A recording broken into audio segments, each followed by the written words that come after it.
All right, everyone, we're going to start soon. Good afternoon, everyone. My name is Coach Chappy, Callanta, and welcome to episode 5 of Inside the Dugout. Very, very happy that I have my guest here with me.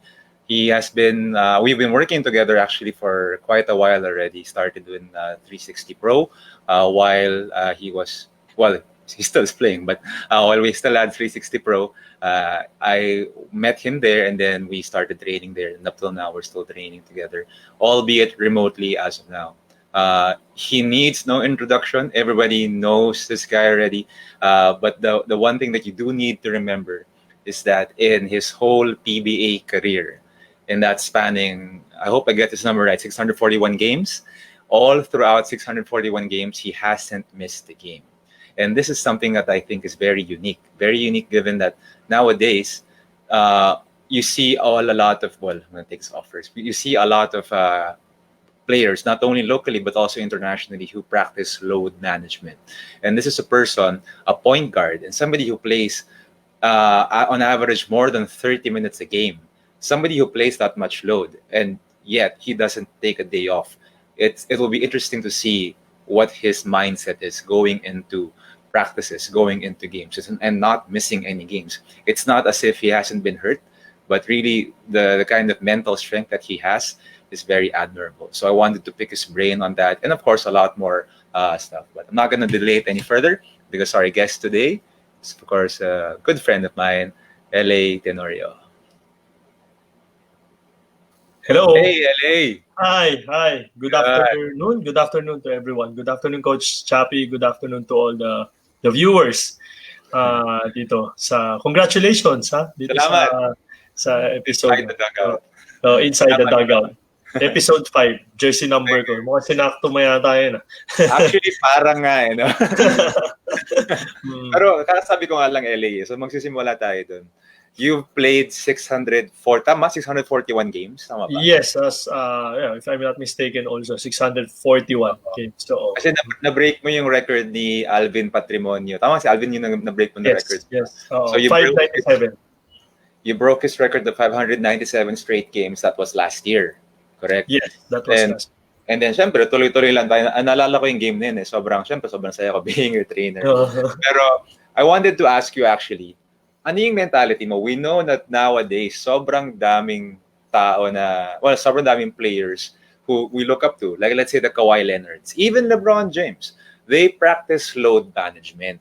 So, we're gonna talk about load management later on. Pero gusto ko makuha yung opinion mo or yung mentality mo. Why haven't you missed a game? Even if hindi naman kailangan. For example, may mga games, I'm sure, may mga games na pwede magpahinga. Like, let's say, preparing for a championship round or preparing for the playoffs, pwede ka magpahinga. But you never took a day off. Ano yung mentality mo at bakit ganun yung ginagawa mo parate? One thing that yung mentality ko talaga going not only in games but also in practice, no. If you're gonna ask my teammates, my former teammates from San Miguel when I started in Alaska, and then I transferred to Ginebra. Even when you guys ask them, talagang I never miss practices. Yes, talaga. alam ko yan. Hindi na rin miss ng practice. Pag talaga, pag sobrang important lang talaga, or may guesting ako, or talaga may masakit sa akin on that particular day, or may lagnat ako. Diba? Kasi may mga time na from the game, diretso akong hospital to have an IV. And you know that, diba? Meron ako ng mga dehydration na parang injury ba hindi dehydration? Well, kind of. It's a condition, pero tama naman. But one thing na yung mentality ko talaga going to practice and games, it's really, I'm a competitive I'm a very competitive player. Sobrang competitive talaga ako. Competitive in a sense na not like Michael Jordan, 'di ba? If you watch The Last Dance, hindi naman parang ganun na level na competitiveness. Competitiveness in a way na I want to compete with my teammates, compete with my sa mga kalaban namin sa PBA, 'di ba? Yung mga kaibigan ko na kailaban ko sa PBA. It's a nice thing na naglalaban kayo kahit alam mo na kaibigan kayo. And And also number two is I'm really looking forward to play basketball. I don't know why. If you're gonna, a lot of people are really asking me, bakit Okay. hindi ka nag-absent? I mean, the reason why is I'm really enjoying the game. Okay. Katulad nga sabi ni Michael Jordan, whatever happens, just enjoy the game. Diba? Yun lang ang sinasabi niya. Yun lang ginagawa ko. Looking forward going to the games, looking forward going to practices, kahit alam ko na minsan we practice twice a day. Medyo dragging sa umaga. Oo. So, yun. But the most important thing for me is I'm enjoying the game. Yes. And I think also the third one is the reason why also that I don't miss games is because ito sa akin to, in my own opinion. I truly believe na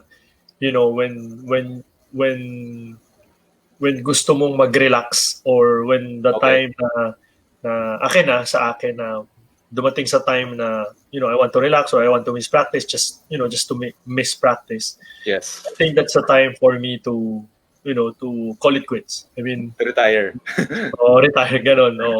So syempre there's a time na swerte rin talaga dahil hindi rin tayo nagkaka-injuries, 'di ba? Nakunod, 'di ba? So mahal din tayo ng Diyos, 'di ba? So nakukuha rin talaga sa prayers. So yun yung sa tingin ko na nangyayari. That's why I don't miss the games. I don't like missing games. So. Ang ganda nung sinabi mo that you enjoy the game. And a lot of kasi siguro marami mga kabataan ngayon, and ako, me also, lumaki ako enjoying the game. Lumaki ako really, loving the game. Sabi nga ng mga kaibigan natin sa Titan, for love of the game, di ba? Yes. So, kumbaga, every time I get the chance to play basketball, kaya ingit ako sa inyo kasi you get to play it every day. Ako, hindi na di ba? So, every time I get the chance to play basketball, I really enjoy it and I really, make the most of the time. So, it's nice to know na yung mentality mo comes from the love of the game. Has that been the case ever since? Because we all know na galing ka sa San Beda, nasimula sa San Beda. And we have heard so many stories of our legendary coach, Coach Ato Badulato. So, is this something that was fostered by Coach Ato, or was it something that happened before kay Coach Ato when you entered San Beda? So, yung tanong ko is, kamusta how was it like playing for legendary Coach Ato Badulato? And what did you learn from him that stuck with you? Pero siguro sagutin mo muna, nagsimula ba yung mentality mo na to before pa sa San Beda? Or sa San Beda siya na-foster? Coach, diba, when you're a kid, diba, ang gusto mo lang talaga is just go out and punta ka sa covered courts or punta ka sa park. Yes. Diba, just play basketball. Diba? With that pa lang, you can see na you're really enjoying the game and gusto mo lang talaga maglaro ng basketball, and that's my mentality all throughout my career. And yun yung na experience ko sa kay Coach Ato Badulato sa San Beda. He kept me parang siya yung coach na gusto niya maglaro lang ako na maglaro ng basketball. Huwag kang mag-iisip kahit ano. So, yun, parang maalala ko nga may time doon na in one day, I have 2 different leagues. Okay. Morning and afternoon. May game ako. Ganun kami sa San Beda. Ibig sabihin, si Coach Ato, pinapabayaan lang kami maglaro. Just enjoy the game. Don't think anything. Just enjoy the game and do whatever you want, diba, in the game. And I play almost the whole game in San Beda. Yes. I don't. And then that's morning and afternoon. Morning game and afternoon game. I have to eat lunch lang and then. Hello. Sorry. Okay lang.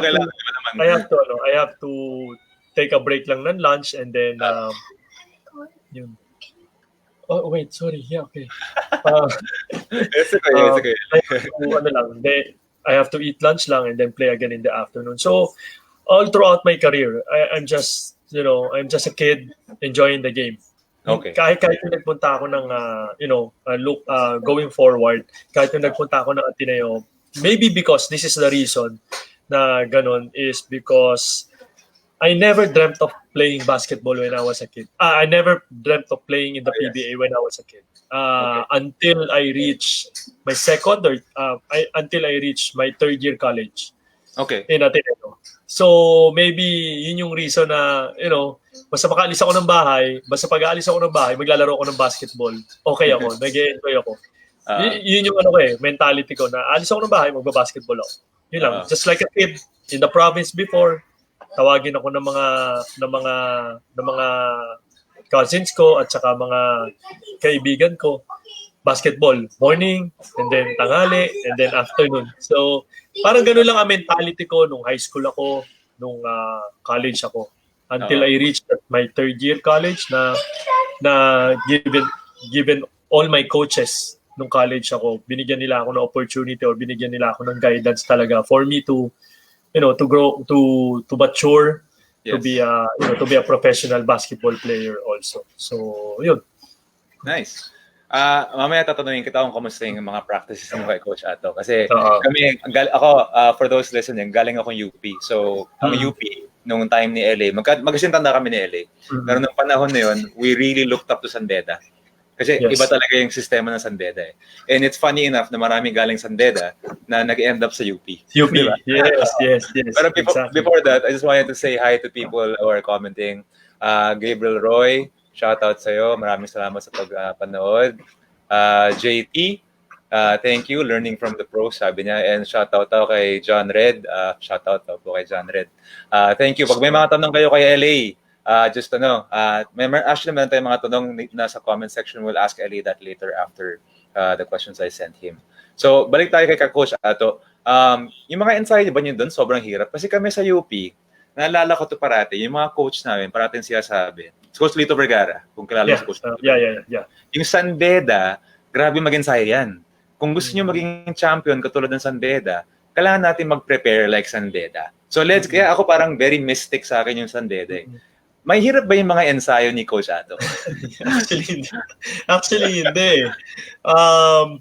Talagang kumbaga very simple but very effective. Wala kami yung kailangan namin pahirapan yung sarili namin. For Coach Ato, I think yung mga, 'di ba, meron tayong mga conditioning, mga ganun, 'di ba? Outside practices or during practices, 'di ba? For him, ang conditioning is playing 5-on-5s, 2-on-2, 3-on-3s, 4-on-4, 5-on-5s. Very I must say siguro very old, I think old school type of display. Ganun lang nung wala siya yung mga system na that time kasi hindi pa uso yung mga scouting, 'di ba? Yung mga ganun. Hindi pa ganun. Meron pero hindi yung katulad ngayon na very scientific na, 'di ba? So before hindi siya mahirap. Hindi, ano lang 'yan. Figure 8, 3-5, 3-5 mga transition drills. Oo, yun yung figure 8 na 3-5-7, yung mga gano'n, 3-5-7. Oo, lalala ko yan. Gano'n. Yun lang. So, sabihin ko yan. wala. Sabihin ko kay Coach Lito na mali siya, sabi niya sa amin. Pero alam mo, ang matagal sa kanya, scrimmage. I see. Sobrang tagal yung scrimmage niya. As in talagang magsasawa ka sa scrimmage. Kasi that's part of his feeling niya, part of the conditioning niya rin, and part of it is you can gel as a team when you play more 5-on-5s. Totoo. And looking back, sabi mo nga old school yon. Pero it's something also that I completely agree with. I really agree na lalo na pag mga bata, yung high school to elementary school level, make them play more in a controlled setting like practice. And that's how they get their conditioning eh. Hindi mo na kailangan mag-extra actually na 5K or 10K. So lang yun, parang insight sa mga programa ko rin. So with that, just to add to that, Coach, with that, nag-e-enjoy kami. Oo nga. Competitive, as in, 1-20, mga ganon. Pero you're enjoying, di ba? As a player also, di ba? Yun yung sinasabi ko na, you're competing at the same time, you're enjoying it.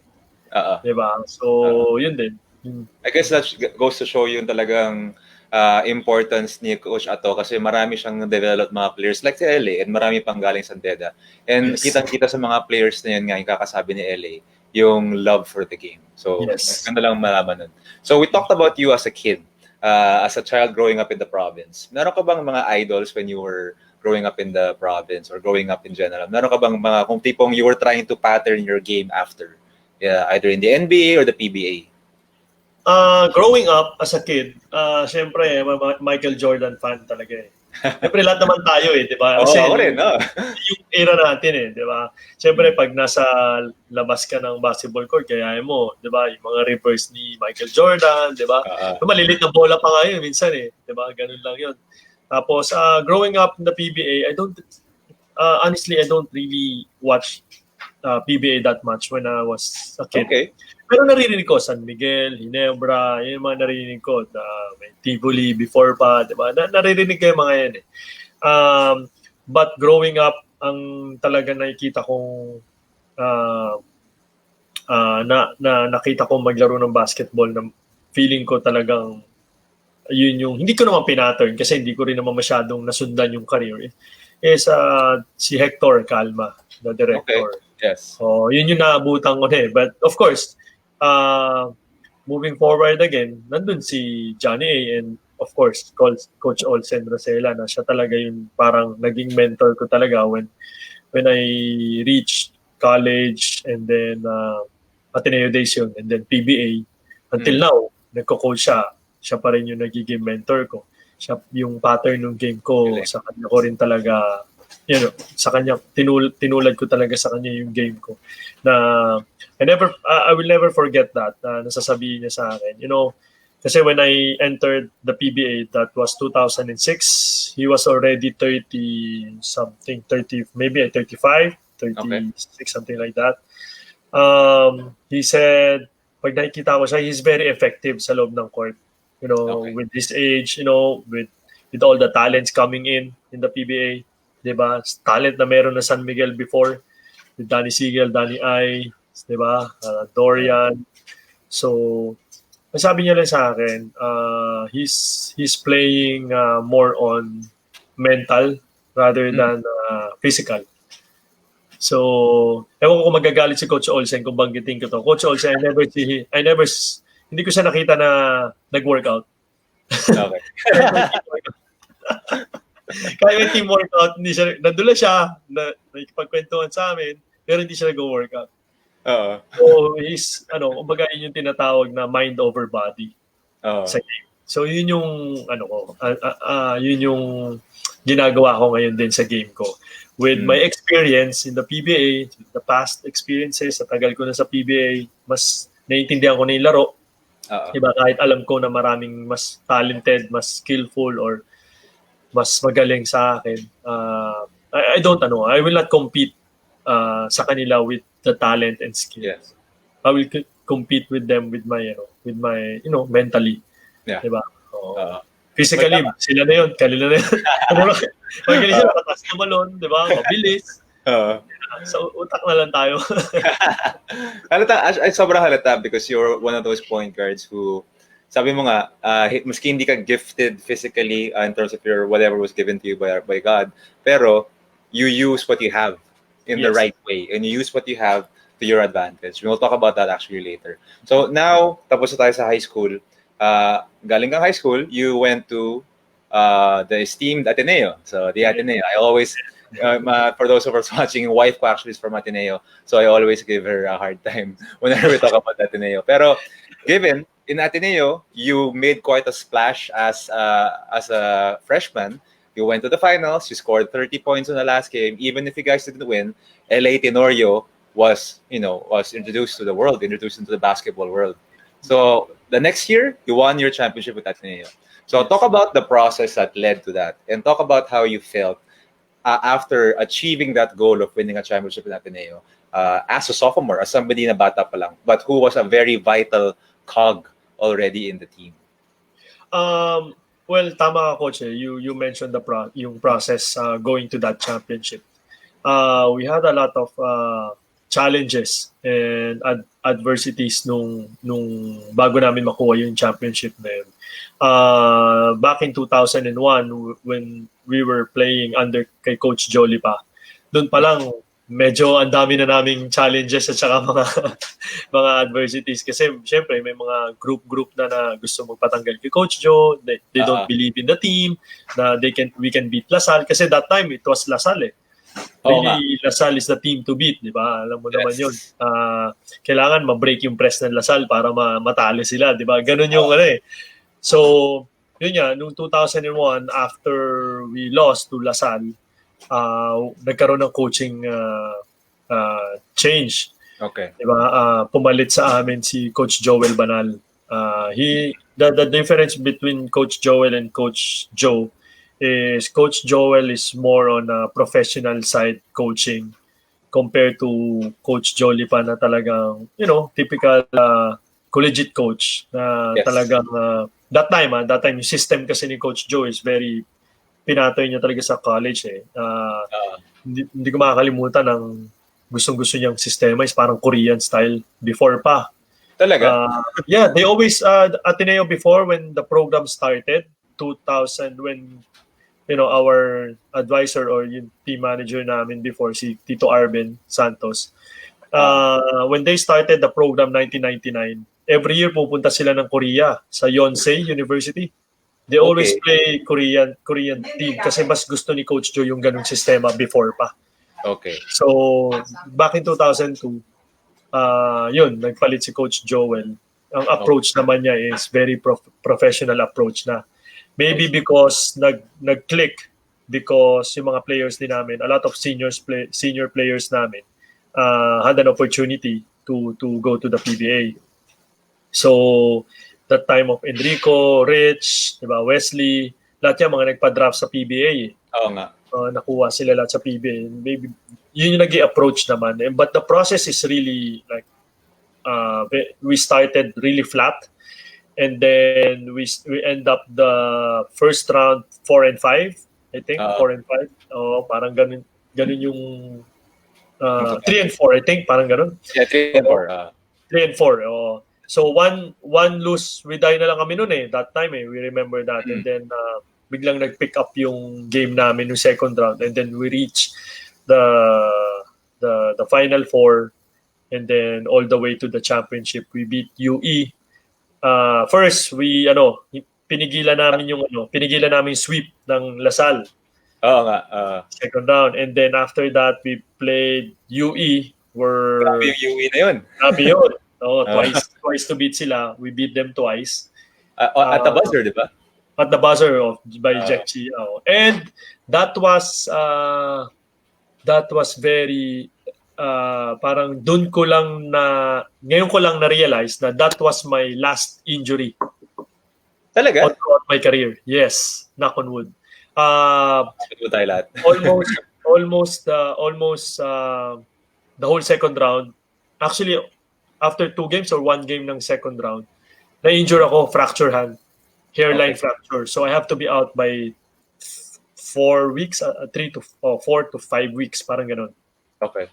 And then when I came back na nung Final Four when we play UE na twice to beat kami. Yes, so that was my last injury na hanggang ngayon na major injury for me. So luckily and I sobrang blessed tayo na tagal na nun. That was 2002 pa.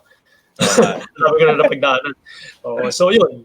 And then the process, we won against UE and then we played championship against Lasal and we were very confident going to that championship game after beating UE kasi we feel that UE is the team to beat that year. With James Yap, Paul Artadi, Booker, grabe yung lineup na yun. Ruby, Canyaleta, lahat yan nandun. So yun. Again, it was really, I think we won that championship in 2002 because of the 2001. Yes. So that's the process. Yun yung process na sinasabi mo kanina. Ang ganda nung sinabi mo nga na iba talaga yung treatment. You can really see in the program yung epekto ng coach. Yung effect ng coach, and it's such an important part of the puzzle.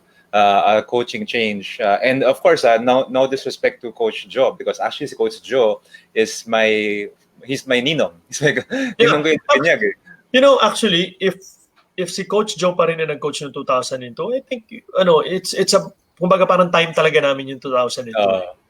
Parang nag-mature na yung mga players, ang dami ng mga naging experience, and umabot na ng championship for how many years, di ba? So, kumbaga unfortunate lang na nagpalit kami ng coach niya kasi wala nang gustong sumuporta that time. Alam mo naman, di ba, pag college, medyo may mga ibang factor, di ba? Lalo na ng time na yun, wala pa nun Instagram, wala pa nun Yes. Facebook. Hindi ganun kalaki yung reach ng UAAP. Pero grabe pa rin yung mga games na yun. I remember those games very, very well. So yun, nag-champion ka sa Ateneo and then you moved on to the PBA. Now you're playing for Barangay Ginebra. So yes. How was the transition? Wala to sa mga tanong natin, pero how was the transition of being, that very successful point guard in college? Kamusta yung transition into being drafted by, if I'm not mistaken, Alaska? Tama ba? San Miguel. Okay, so kamusta yung transition na yun na coming from Ateneo, very, very successful, now entering a program like San Miguel? Intimidating ba siya? Or were the players very welcoming of you? Kamusta naman yung transition na yun? Since San Miguel, actually, during my last year in Ateneo, nagpa-practice na ako sa San Miguel, actually. So, kumbaga, parang they invited me lang to join their practices na that time. So, since Coach Olsen was mentoring me already, even when I was in college, paunti-unti pag nag-uusap kami kasi he's from Ateneo also, di ba? He's part of the champion team also ng Ateneo back in the old days. But nung na-draft ako ng San Miguel, parang sobrang welcome ako syempre kasi unang-una nandun si Coach Olsen, di ba?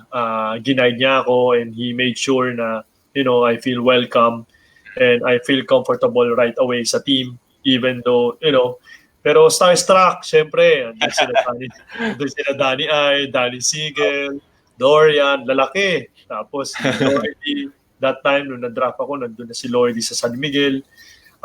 Don Ontiveros was there. Grabe yung team na yun.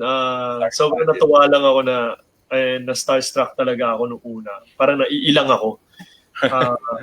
But they know my history naman na galing Ateneo. Yes. But ako kasi I'm the type of player, the type of person na I can really adjust.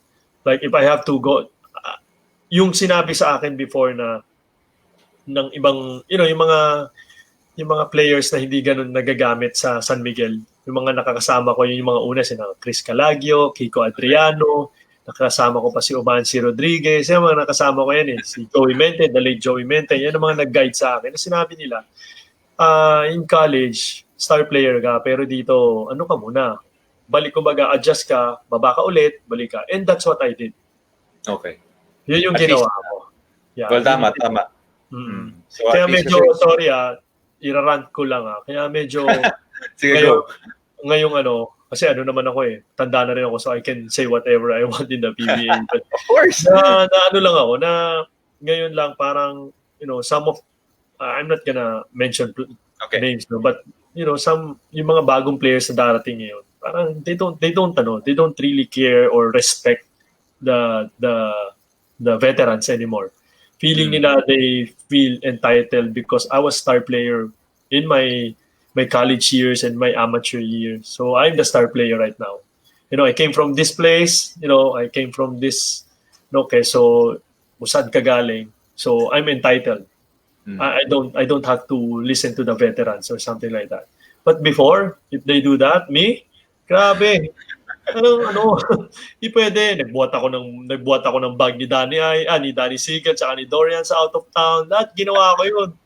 Oo, so ngayon lang medyo ilang gusto ko lang sabihin yun. So I parang sa akin lang, yes, you're good, you're talented, you're skillful, 'di ba? As a new player, you learn how to parang play the game muna. Kumbaga, yes. When you enter the new arena, parang play the game muna. Even sa new team, play the game muna. Makisama ka, 'di ba? Respect the oldies. Ngayon, wala na. Nag-uusap nga kami ni Mark parang tayo nag-a-adjust ngayon sa kanila. Parang gano'n eh. Oo. Grabe.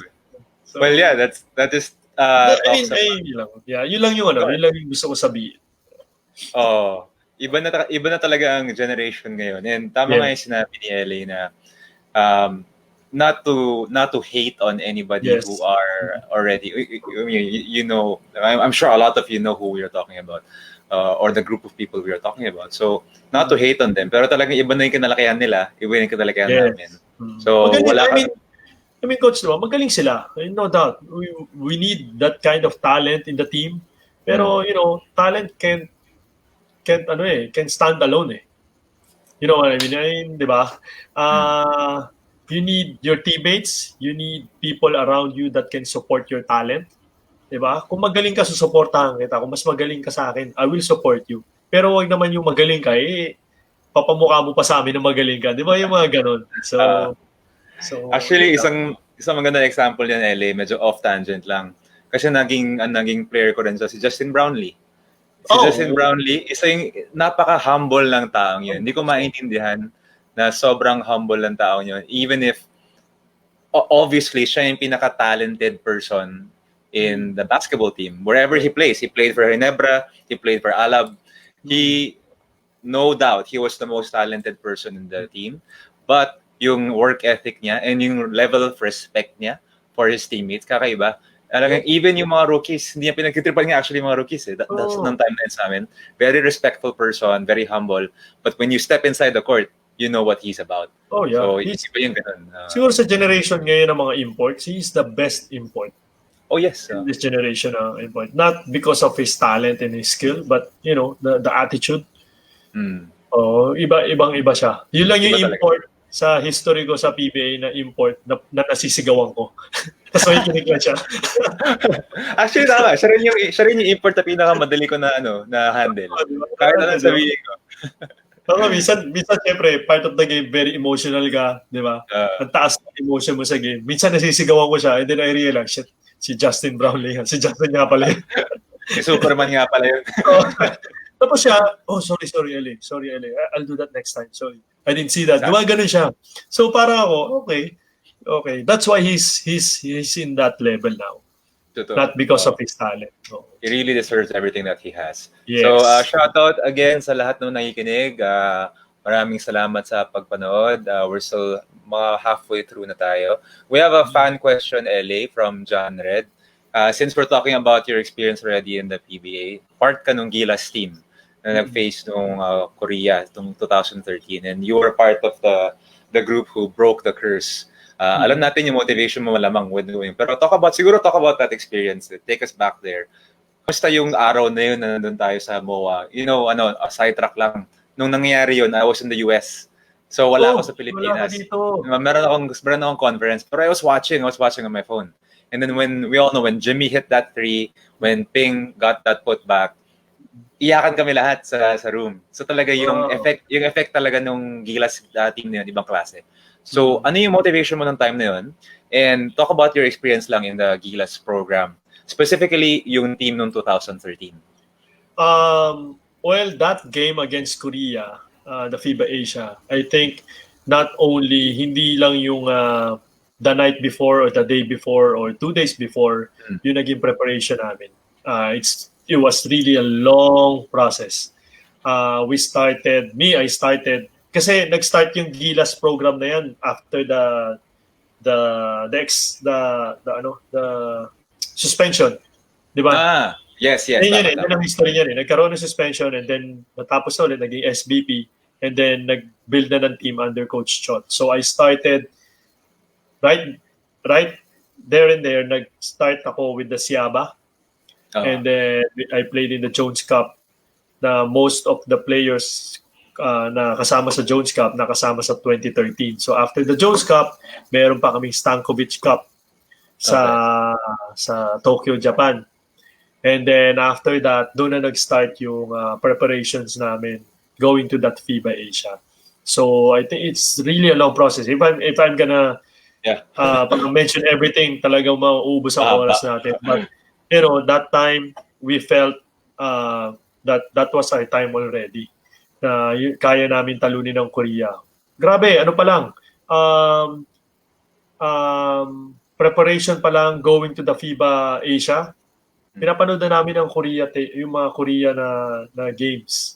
Korea na games para ma-scout na namin. Ganun na kami mag-advance ng thinking sa kanila. And of course, going to that game, um, very quiet, if you have a team captain like Jimmy and Gabe on your team, you will really find uh, parang hahanap ka talaga ng motivation aside from the usual motivation going to the game. You will dig deep talaga. Yun yung tinatawag. So, grabe, wala nga nang katulog sa amin noon. The night Nung before, 94? we were staying in Dusit. Okay. Dusit Hotel that time. We were in the hotel and then everyone was still awake. Mga 1 or 2 a.m. And then our liaison officer ordered pizza pa. Kumain pa nga eh. Kasi talagang anxious ka, excited ka, di ba? Yes. Pero deep inside, talagang yung motivation at saka yung eagerness mo to beat Korea nandun. So, and then, yun nga, during that game, sobrang quiet sa dugout, game face on, and then kita mo talaga na everyone really wants to win. And I think, if I'm not mistaken, parang na-injure pa yata si Kuya Marcus nun. Si Marcus. Yeah. Oo. So, talagang nagkaroon pa kami ng extra motivation. Well, aside from the crowd na nakakampi talaga natin, is kumuha talaga kami ng motivation within ourselves. So, yun, it was the best experience, and until now nagkakaroon ako ng goosebumps talking about it. But it was really the best experience. But again, World Cup is a different story. Diba? True. Yeah, true. So, yun. But still, you're right. Every time I remember that story, or every time I remember where I was, yung memory ko of that day is very vivid. Naalala ko talaga lahat. Yung pakaramdam ko, what I was wearing, who I was with.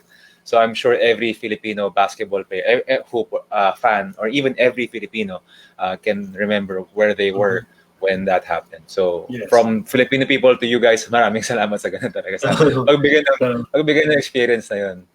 So a lot of people also don't know, si Ellie, we met in pro. Tapos ang time na yun, that was also the same time that Jimmy was making a comeback.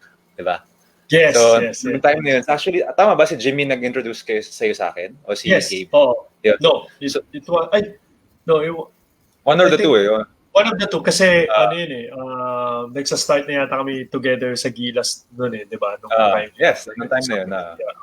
Tapos 2016, 2017, basta yung year na bumalik si Jimmy, and it happened na nag-meet pa kayo sa final. So, nung time na yun, tama di ba?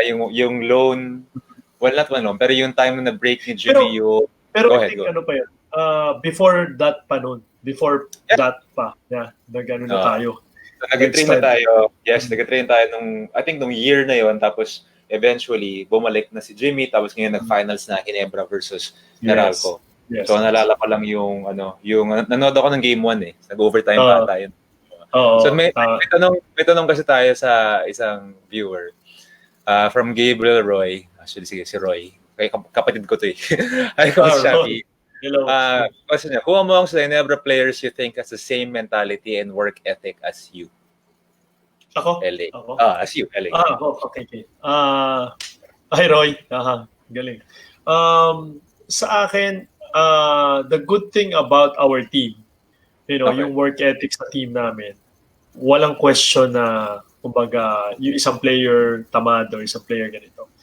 But the work ethic na nakikita ko na meron na katulad ko is siyempre yung mga bata na. Nakikita kasi si Scotty, yan, perfect example. Si Scotty, grabe rin magtrabaho yan. Si Aljon, Mariano, trabaho yan. Japet, but surprisingly, when you think about it, ang nakikita ko na work ethic din na hindi nawawala si Mark Kagiwa. He's well, not always, but most of the time, he's always first in practice and get the shots. Nag-shooting siya. And then right after practice, he plays one-on-one with some of the players. And then he do workouts after practice. Nagbaboxing siya. Uh, so, grabe rin yung work ethic niya. Knowing, di ba, alam naman niya sa sarili niya na ano siya parang towards the end of his career na siya diba? Pero still, hindi niya tinatanggal yung work ethic niya sa team. And it's a good example knowing that he's Mark Kagiwa and he's the face of Ginebra. Yes.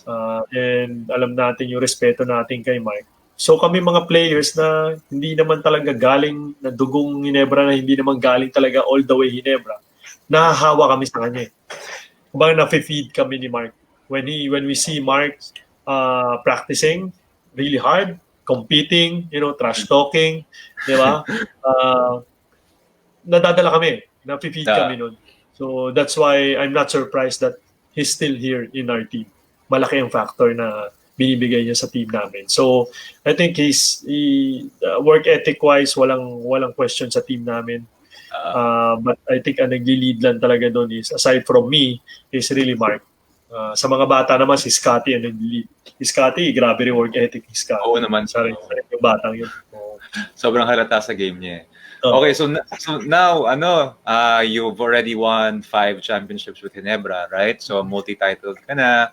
You won in the UAAP. In Gilas, you were successful.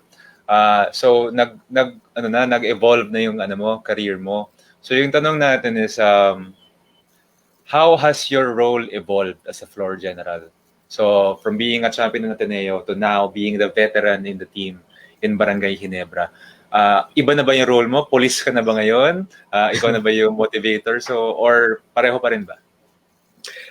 Somehow parehas pa rin, pero as you said, parang may konting na rin parang nag-evolve na rin kasi na rin parang I'm preparing myself na rin being parang as a mentor or being as a not really, I'm not saying that I'm gonna retire soon, but no. I'm leaning towards that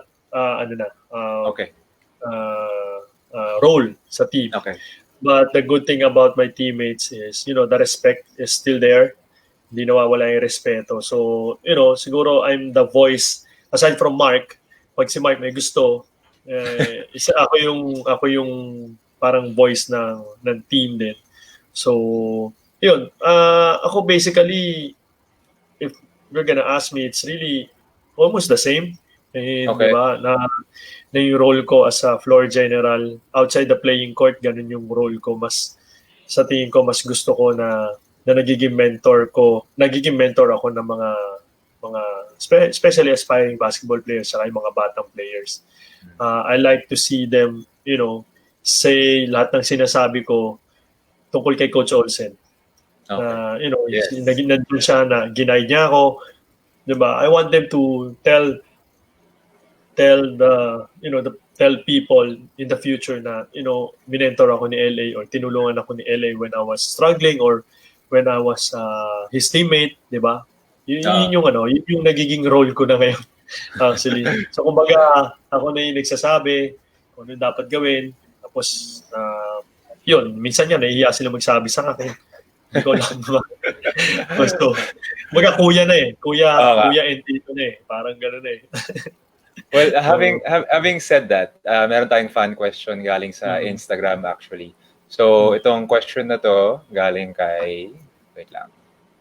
Yan, galing kay Aaron Joshua 33. So, sabi mo nga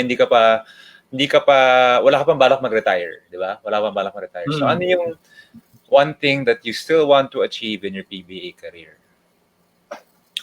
One thing na gusto ko talaga i-achieve is winning the All-Filipino Championship. Okay. My 5 championships are with imports.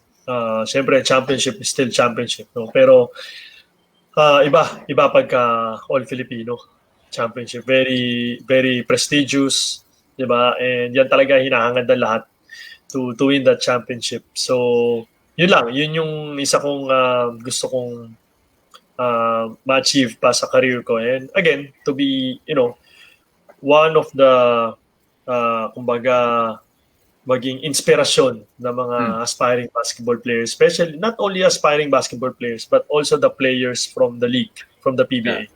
So kung professional na siya, I want him to think that I'm his inspiration, 'di ba? Na nakikita niya ako, na inspirasyon niya ako. Kaya siya naglalaro ng basketball o kaya siya nagpupursige sa PBA. So yun ang gusto kong ma-achieve dito sa career ko pa. Okay. And so I still have, ako, iniisip ko meron pa akong mga 5 years. At least. Yun yung iniisip ko. That's my target. And kung if I go beyond that, it's really blessing already for me. So, it's good to know para sa mga fans ni LA. Meron pa kayong 5 years to watch. Minus. Kasi itong year na to, minus na to eh. Kasi wala naman tayong ginawa eh. Actually nga, sabi ko kay LA to parati at saka sa mga players namin. We're treating this pandemic and this lockdown, of course, prayers to everybody out there. But we're treating this as a way to reset their bodies. Yes. So si LA, we've been working behind the scenes talaga, just trying to get him stronger para sa PBA ulit. Pagbalik niya, importante, tip-top shape pa rin siya. So now, LA, nagko-coach ka na rin. So siguro yung mga ibang tao hindi nakakaalam, si LA is now an assistant coach in Letran. And not only an assistant coach in Letran, and now a champion assistant coach. Parang this guy just wins wherever he goes. So now you're already assistant coach in Letran. Do you see yourself coaching more once your playing career wraps up? So 5 years down the line, tapos ko na maglaro. Nasa plano ba ni LA Tenorio ang pagiging coach eventually? Yes. I would like to try coaching. Kung pagbigyan tayo, or if that's the, yung ano natin, kumbaga yun ay tadhana sa atin ng Diyos, di ba? Siyempre, gusto ko mag-coach. Actually, gusto ko i-try kung talaga bang yun ang para sa akin, being a coach. I know coaching is not that easy. It's parang, grabe, lahat na narinig kong coach, parang pag tinatanong ko, siyempre gusto ko i-try. Ang sagot nila sa akin, sure ka ba na gusto mong mag-coach? Ganun yung sagot eh. Parang discourage ako eh. Parang gano'n. Discourage mo ako. Parang gano'n yung tanong mo. Pero I would like to try. I would like to try coaching. Then if I'm successful, if I'm gonna be successful, then I'll continue. But people see kasi, and a lot of players also see na I can be, a coach talaga in the future. Okay. That's good to know. Sana mag-abot tayo. Sana mag-abot tayo. Team tayo ni Jimmy. Sinabi ko na sa kanya yun eh. Sabi ko, kailangan yung tandem natin, di mawala. Kahit assistant na muna ako, okay lang. So, saying what's up again to everybody listening. Actually, ito, magandang question. Galing ito sa wife ko actually kay Bituin. And also, galing na rin kay Nico. So, si Nico Gallerin. So, tinatanong niya ako anong philosophy ko by training kay LA for his longevity. Ang gusto ko malaman, Ellie, is maybe before the pandemic, nung typical practice day na mag-workout tayo, can you talk us through lang what goes into your typical training day? So when you wake up, what do you do? Ano yung routine mo going into practice? Whatever. Ganun. Ano yung routine mo? Well, hi Bits. Hello sa'yo. Sa mga kids. A typical training day for me. Well, I sleep ngayon mga 7 to 8 hours na lang ako nakakatulog. Okay. So, siguro dahil sa age na rin natin. Pero normal pa naman. Tsaka dahil sa mga bata na walang tigil ang pangungulit hanggang gabi. My typical training is, I wake up, I drink my siguro for the past 2 years, ito yung training ko, yung typical training day ko. For the past 2 years, so when I wake up, I drink my juicer. Okay. Juicer lang ako na breakfast. So let's be very specific. So juicer.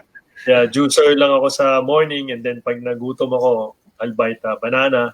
And then our practice schedule is at 10 o'clock to 1 p.m. Okay. So I usually do my workout before practice. So I do my workout 9 to 10 or 8:30 to 9:30. Yes. Diba? Pag tinetext kita in the morning. Uh, So to get the program. So 8:30 to 9:30. And that, depende yon sa mga, kung sa game schedule. okay, tama. So pag may game kami the next day, nagpo-workout na ako, di ba? Kasi you encourage me also. Yun yung ginagawa natin ngayon. Yun yung ginawa natin. So, nag-workout pa rin ako even the day before the game. Naging comfortable ako playing, knowing na nag-workout ako before. So, yun. And then workout, and then practice. And then, ang practice naman namin kay Coach Tim, it's not really 10 to 1. Yun lang yung schedule namin. Maybe we start 10:15, and then we end up like 12 o'clock or sometimes 12:15, ganon. And then I'll do my extra shooting after practice. And then, wala na. I'll rest na after. Yun lang ang gagawin ko. I'll go home, I'll rest, I'll do my thing. Kung ano yung mga schedule ko. But most of the time, pag season talaga, I usually spend time with my kids and family, and then I'll sleep. I'll sleep naman, hindi naman late, pero, na medyo maaga rin naman. So, mga 12. Maaga na sa akin. So yun lang. Normal, typical, typical working day for me. Yes. So, diba? It sounds parang ang dali na ng buhay ni Ele, pero mahirap. Mahirap ang workout. Mahirap yun kasi narinig ko yung sinabi ni Ele, Barangay Ginebra, or even with any professional team, they ask you to be there from 10 to 1 lang, di ba? Yeah, but he does a lot of things before and after that support him as a player and support him as an athlete. So if you want to be in this sport longer, like how LA is playing 641 straight games, there's a lot to it behind the scenes than just showing up in practice. Yeah, and that's a good point that you made. We have another fan question from Instagram. So this is from, there we go. So from Mona Driel asks, how do you motivate your teammates after a tough loss? So being the floor general that you are, how do you motivate your teammates after a tough loss? Me being one of the leaders ng team namin and one of the veterans ng team namin, I learned a lot sa experiences ko. When you lose, you lose one game or you lose the championship. Let's say, for me, para sa akin, it's part of the challenge, part of the adversities. Parang it's a hump for me. And I take that as a positive. Yes, syempre malulungkot ka. Don't get me wrong, syempre malulungkot tayo na natalo tayo. Pero ako kasi, sinasabi ko sa mga teammates ko, and I'm very positive. I'm trying to be positive sa mga teammates ko. Kasi kung ako mismo magpakita sa kanila ng negative parang reaction sa mga pagkatalo, yung frustrations, medyo madadala na sila kasi nga, parang sometimes they feed off me na rin kasi nga dahil nga alam nila na ako naman yung nagdadala ng bola sa game, di ba? Na ako yung kuya nila. So, may ganung factor. So ako, I just tell them na, it's just a loss na we have to learn from our mistakes. Yes. We're not perfect. We cannot win every game. We just have to be positive about it. Get the positive the things na nangyari sa atin itong game na to and improve the negative things na nangyari sa atin itong game na to. We cannot deal with that tapos na yun And then the next day, it's gonna be a new day for us. I mean, hindi naman magsa-stop ang career natin sa isang talo diba? Matalo tayo ng championship. Let's say, for example, natalo tayo ng championship. Your life will not stop if you lose the championship. I mean, yes, there's a lot of things na mawawala sa atin. There's a lot of things na maririnig natin outside our circle sa team. But the most important thing is on that championship game, even though we lost the championship, at least we tried. Diba? At least we tried and we're there. Diba? We showed everyone that we worked hard, kaya tayo dumaan sa position na to, kaya tayo nakarating sa position na to. So we just have to improve. I mean, maybe our what we did is not good enough for this championship. So next time, we know already kung ano dapat natin gawin, 'di ba, for us to achieve that championship. So yun lang yung sa akin na kaya nga si Coach Tim marami kami napupulot kay Coach Tim na sayings also na pag nananalo kami, never too high, never too low. 'Di ba? Kumbaga balance lang. And then may sinasabi rin siya na yesterday and parang ended last night, parang gano'n. Okay. That's nice. Yesterday ended last night. So yun yung ano niya. 'Di ba? So that means you move forward, let's move forward and then hello. Let's make sure na next time we will not experience this anymore. So yun lang inaano ko sa mga bata. Lalo na pag natatalo, sobrang napofrustrate yung mga bata. Talaga maraming siyempre napapayak sila na sayang.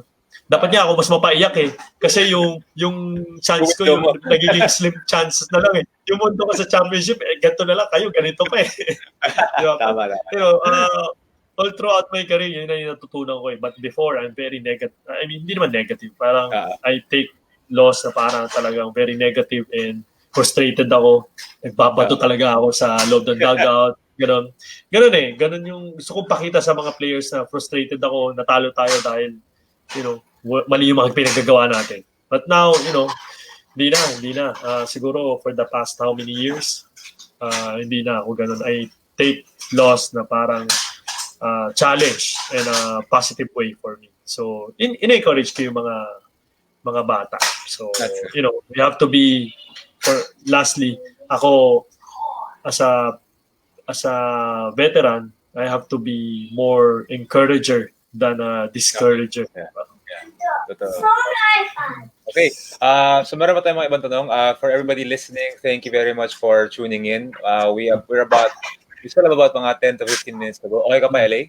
Oo naman. Of course. Okay, so, saying what's up lang to Angel, saying hi, galing siya sa, galing Sweden, nakikinig galing Sweden. Yeah, Angel.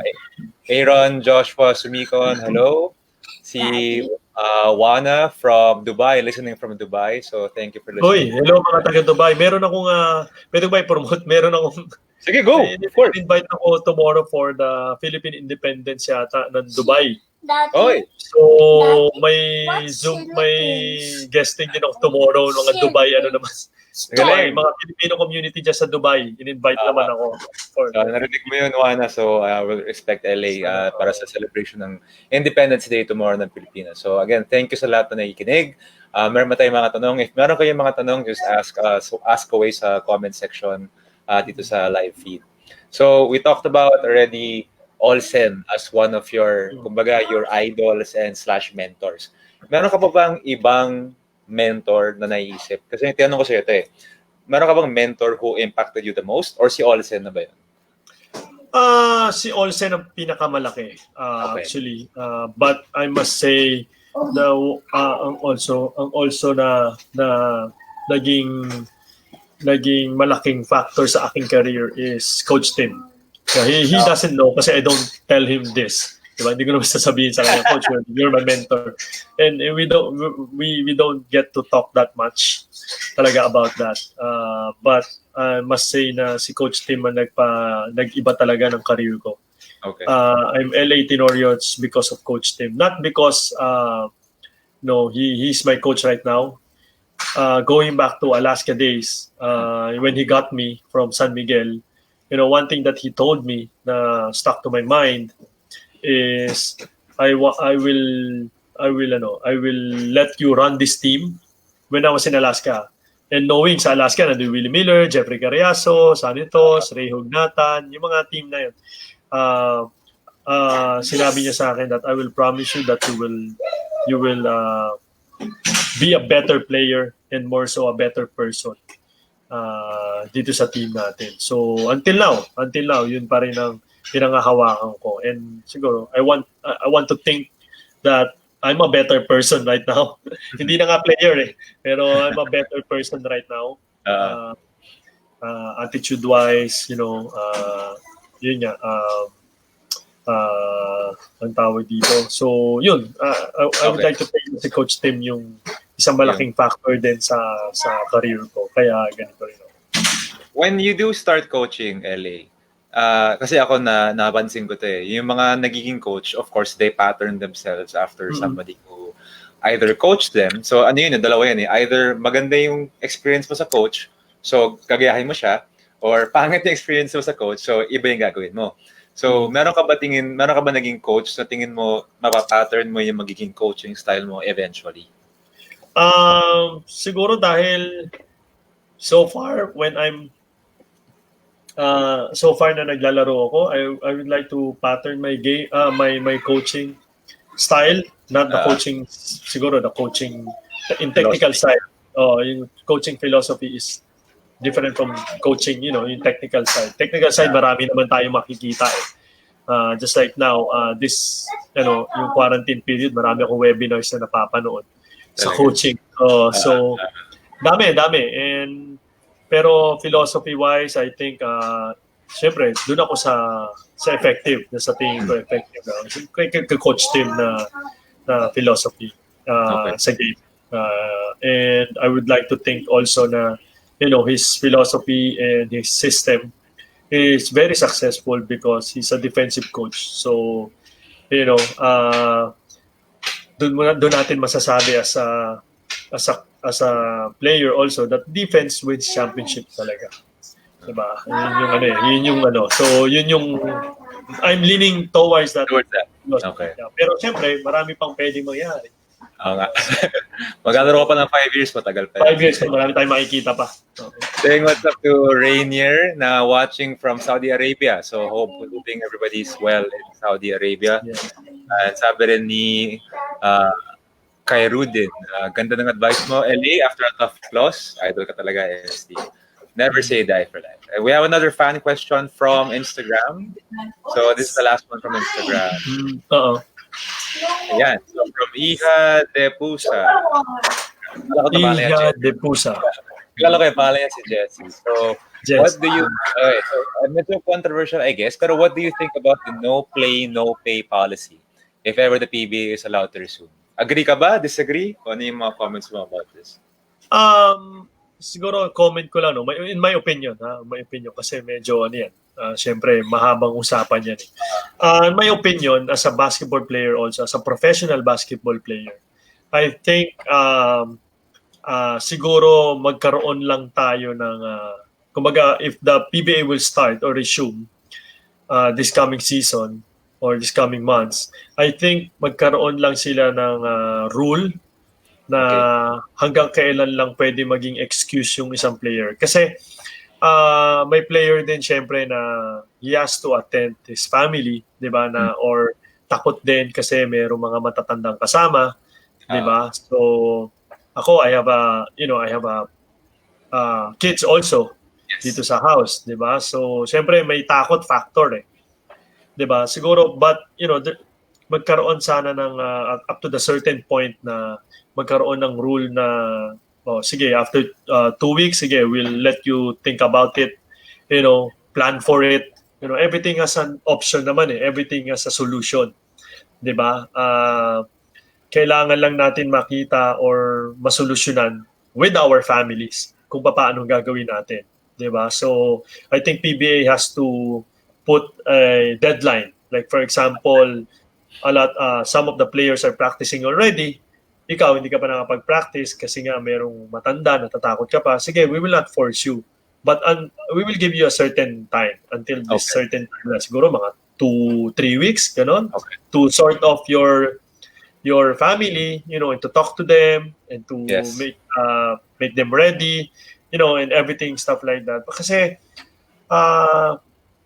in the end of the day, this is our profession, this is our job, diba? So I mean, we don't have any, if you have any choice, diba? If you want to to not to get the pay anymore because you can survive without the PBA, then that's your decision. But being a basketball player, as a professional basketball player, dito papasok yung pagiging professional natin, 'di ba? If we have to do this, so be it. I mean, this is part of our jobs. Yes. We're doing this, and I'm sure your families will understand na we're doing this for you, 'di ba? Then if you're scared because you have a family pag uwi mo, takot ka kasi baka makahawa ka, then make sure you do the hygiene, the protocols, di ba? Doon na mapapasok ang pagiging disiplinado natin mga professional players. As a professional, we have part of being professional is the discipline, di ba? So, pagkatapos ng practice, punta ka ng kotse, bago ka umakyat ng bahay or pumasok ng bahay, maligo ka na, diretsong banyo. Then, wala na. And then the next day, same. From house, car, to practice. Ganun lang naman eh. So, ang mangyayari, yun yung bubble eh. Di ba na tinatawag natin? Yung bubble sa bawat isa. So, ang mangyayari lang dyan is, siyempre, pag yung isang teammate mo, pasaway, patay tayo dyan. kahit gano'ng ka-strict ng hygiene mo, kung yung iba naman. Pero kung kung lahat gagawin yun, then okay tayo. So I'm okay with no work, no pay. And kasi to be fair din also to the companies that were paying us. Yes. They're paying us for the past 3 months, knowing that wala naman kami ginagawa, work from home din, kumbaga. Diba? Pero we're still getting our pay, 'di ba? So, ibalik na lang natin sa kanila once they announce na magpa-practice. In a certain point, kung hindi pwede, we sort out to our families, talk to them, and then have a plan. Yun. Yeah. Well, agree. And fair enough. Talagang like what LA said, and it's the same, I guess, for a lot of other industries. We have to be professionals, and I completely agree. Yes, there's a pandemic. There are risks. Pero to one day we have to reset. We have to go back. There's no going around it. And we're just trying to hope na parating na nga yung vaccine na yun. Yeah. Now, moving on. Ito naman, isang question ko for you. Ano yung advice mo for young point guards? So, especially with the evolving style of play nowadays. Kasi very unique situation kay LA. You started playing early in the 2000s. So, I guess iba pa yung style of play nun. And eventually, nag-progress siya into now the style of play. Alam naman natin sa Pilipinas, ginagaya natin minsan yung style of play of the NBA. So, as nagpo-progress yung NBA, nagpo-progress rin tayo o nag-i-evolve tayo. Ano yung advice mo for young point guards now? Given na iba na yung style of play ngayon. Advice ko lang to the young point guards, just play through your strength. Play through your strengths.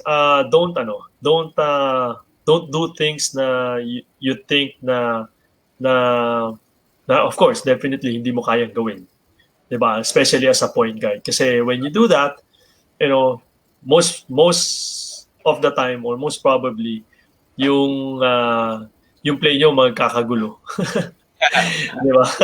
So, yun lang ang gusto ko advice sa kanila. If you're a scoring point guard, then find a way to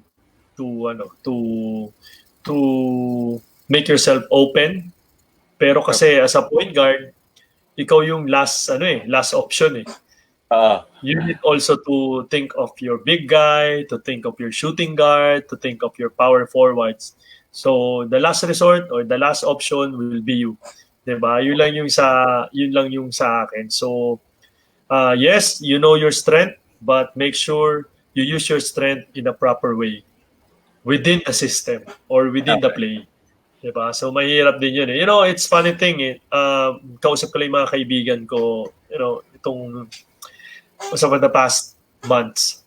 Okay. Funny thing now in the style of playing of basketball right now, you cannot see players like Jason Kidd. You cannot see point guards like John Starks or even Tony Parker. Okay. So Tony Parker medyo modern na nga eh. What I'm saying is wala ka na mga John Stockton that will set up the play. You know, Yes, you have to be scorer also. oo, Diba? tama. You have to be scorer also. You have to be Steph one of Curry them. na no? Parang Steph Curry, ano na tayo, era na tayo eh. You know, everyone shoots threes. Diba? Everyone is a scorer. So, most of the scorers now in the NBA are point guards because they handle the ball most of the time. You have Westbrook, you have Damian Lillard, diba? yeah, Umiscore ng 50. grabe. Point Diba? guard din. I never saw like point guards before scores 50. Hindi ko nakikita yata if I'm not mistaken, John Stockton. Yeah. Scored 50 points, or Mike Jackson, or Tim Hardaway. Diba? Yun yung mga point guards before yung mga old school, Jason Kidd. Diba? So, ngayon wala na eh. Gone are the days. Na ganun, So may mga setup point guards. Kailangan may shooting ka na kahit mag-point guard ka na, shooting ka na. Kailangan talented ka na. Oo. Shoutout daw LA, number 1 fan ng Ginebra, Mr. RJ Roque, Team Bank of Commerce. So, ayan. Oo nga. Pautang, RJ sir. Roque. So, shoutout sa'yo, sir. Shoutout. Okay, so we're almost done. We have only a couple of questions left. Another question I want to ask you is, this was actually a fan question. What's the advantage of being a small player in basketball? Alam natin yan kasi ang Pilipino, we are genetically we are vertically challenged. Yun ang gusto ko sabihin. So, ano yung pwedeng maging advantages of being a small basketball player if there are any?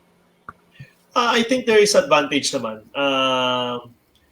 Of course, mas labang ang disadvantage with regards with basketball, 'di ba? Sa height pa lang. But I think may mga advantage naman din ang mga maliliit. You get to the advantage is, I think the good thing about this also with the paano ko sabihin, yung advantage is it's up to the point guard or it's up to the small player to find that advantage in you. Kasi in the first place, wala ka ng advantage nga eh. Pero there is. You just have to find that way. I mean, ako, maliit ako, one of the smallest, always in the court. I played in international competitions, guarding 6'4", 6'5", point guards. I find ways to get that advantage, diba? So me, I would like to think na meron ako advantage, and it's up to that moment na lang kung sino yung mga kalaban ko na I will get that advantage. And I will make sure that I will get that advantage.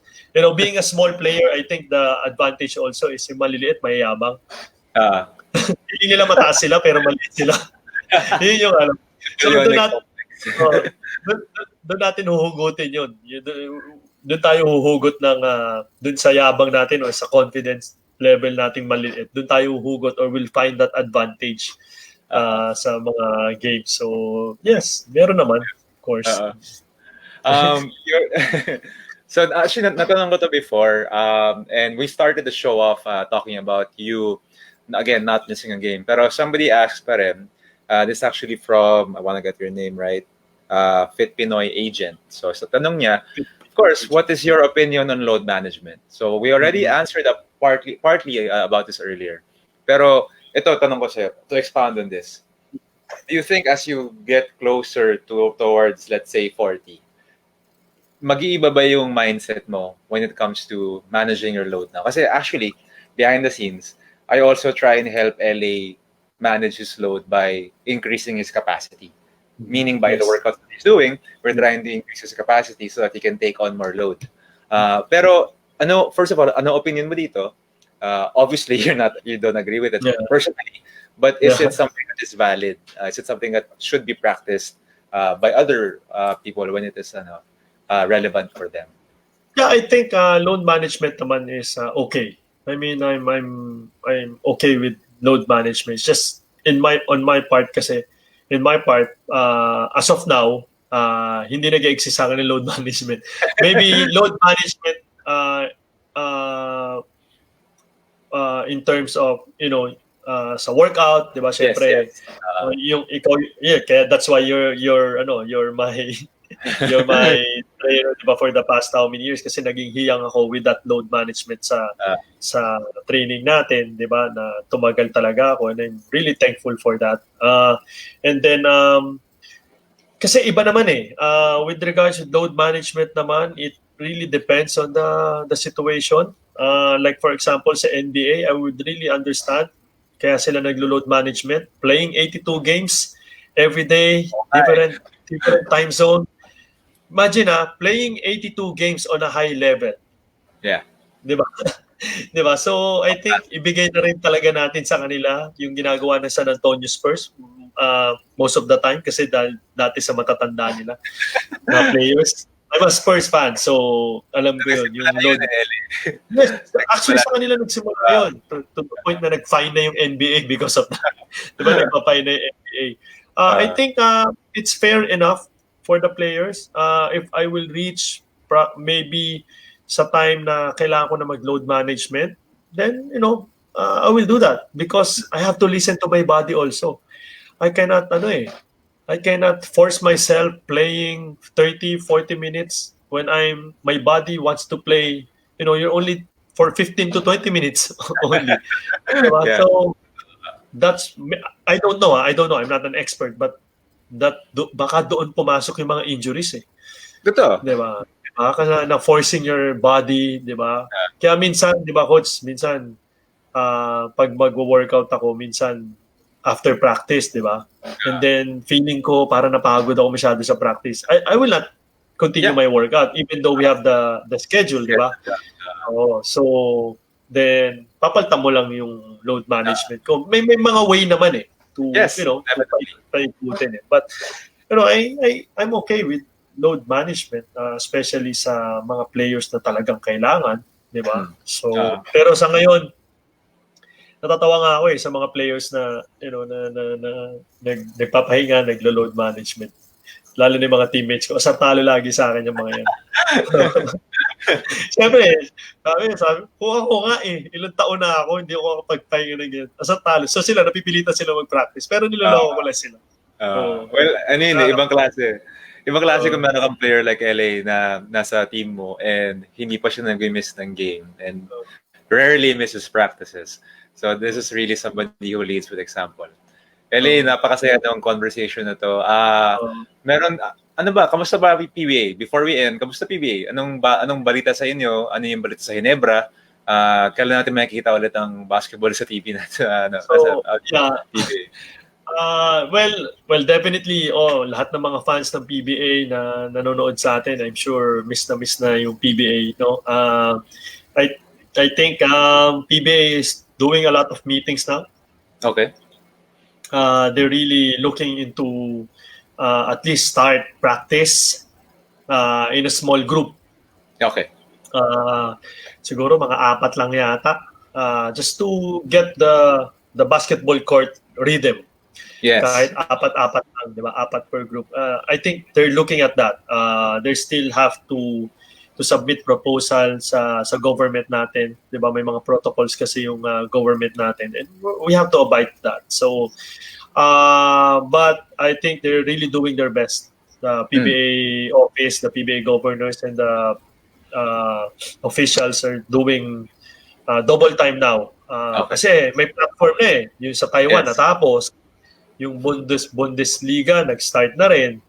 Di ba? Yung NBA will start. So may platform na tayo. At least may platform na tayo. So we're hoping soon na mag-start na rin ng PBA. Kami, if you miss PBA, grabe, kami. Miss na namin mag-practice. Talaga. So hopefully soon magkaroon na rin tayo ng PBA for us to give hope and happiness somehow sa mga taong nakukulong sa bahay dahil sa pandemic na to, no? So we're really hoping and praying na soon talaga matapos na to. Yun. Okay. Again, this was fun, LA. Where can the people follow you online? Meron ka bang mga coming up na mga events that you want to share with our viewers that you want to invite them to? Yes, follow me in Instagram. Hanapin nyo lang, LA_Tenorio. And Twitter, yun din yun, pareho. And then my Facebook official, LA Tenorio Official. Yan, makikita nyo, LA Tenorio Official. And soon, actually, I'm doing Yun. also, yan, soon. Soon, hopefully by July and before my birthday or during my birthday, mag-launch kami ng sarili kong talk show naman. Talk show Yan. siya. So, hindi siya, talk show siya. Abangan namin yan. Abangan niyo yan, abangan niyo yan. May talk show, different LA Tenorio. You will see different, as much as I can, I will parang show you the different side of LA Tenorio, not really basketball side. Of course, may ano pa rin tayo, may basketball pa rin kasi doon tayo. But, kaya that's why ang hirap eh. Pinag-iisipan ko talaga mabuti. Magti-TikTok ka ba, LA? Hindi, wala akong TikTok.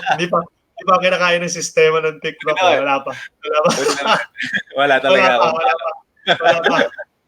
Hindi na kaya ng powers. Ngayon, kung may request yung mga tao, then we'll see. Narinig yun. If you want to see LA Tenorio on TikTok, just go kay hashtag LA for TikTok. Ayan, ang ganda ng hashtag. So yun lang. And I would like to take also this opportunity, to thank you, Coach Chappy, for looking out, parang alagaan yung aking health also. Part of my health also is because of Coach Chappy. Your studio, si Coach Chappy, na tumulong talaga sa akin to be, who I am right now. Sa haba ng karir ko ngayon, until now. So siya yung nagpo-push sa akin tsaka nagmo-motivate. So, I would like to take this opportunity to thank you, Coach Chappy, for